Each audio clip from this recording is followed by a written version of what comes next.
એક પતિ રાત્રે 9 વાગે ઓફિસથી ઘરે આવે છે અને આવતાની સાથે એની પત્ની એની જોડે ઝઘડવા લાગે છે, કારણ કે એ પત્ની એના પતિને પસંદ નથી કરતી.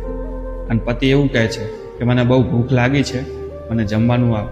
અને પત્ની એવું કહે છે કે તમે જાતે જઈને ખાઈ લો, મને ઊંઘ આવે છે. તો પતિ બિચારો જાતે જઈને જમી લે છે. રાત્રે એની પત્ની ખૂબ એની જોડે ઝઘડો કરે છે અને પતિ બિચારો કંઈ બોલ્યા વગર સૂઈ જાય છે.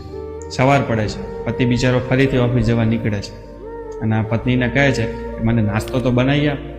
પણ એની પત્ની ફરી એની જોડે ઝઘડો કરે છે અને એવું કહે છે હું તો કંટાળી ગઈ છું તારાથી, ભગવાન કરે તું મરી કેમ નથી જતો. તો આવું સાંભળીને પતિ બિચારો ફરીથી ચૂપચાપ ઓફિસ જતો રહે છે. બપોર થાય છે, એ પત્ની એના બાળકોને લેવા સ્કૂલે જાય છે.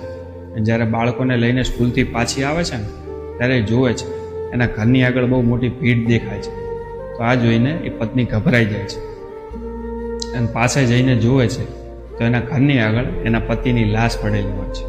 તો આ જોઈને એ બહુ ડરી જાય છે અને આજુબાજુના લોકો બધા જે એકઠા થયેલા હતા ને એ વાતો કરતા હોય છે કે આ ભાઈનો કારમાં એક્સિડન્ટ થયો.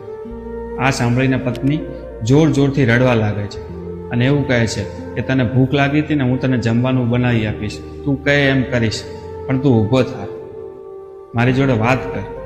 પણ શું વાત કરે પતિ બિચારો, કારણ કે એના શ્રાપ એને લાગ્યા હતા.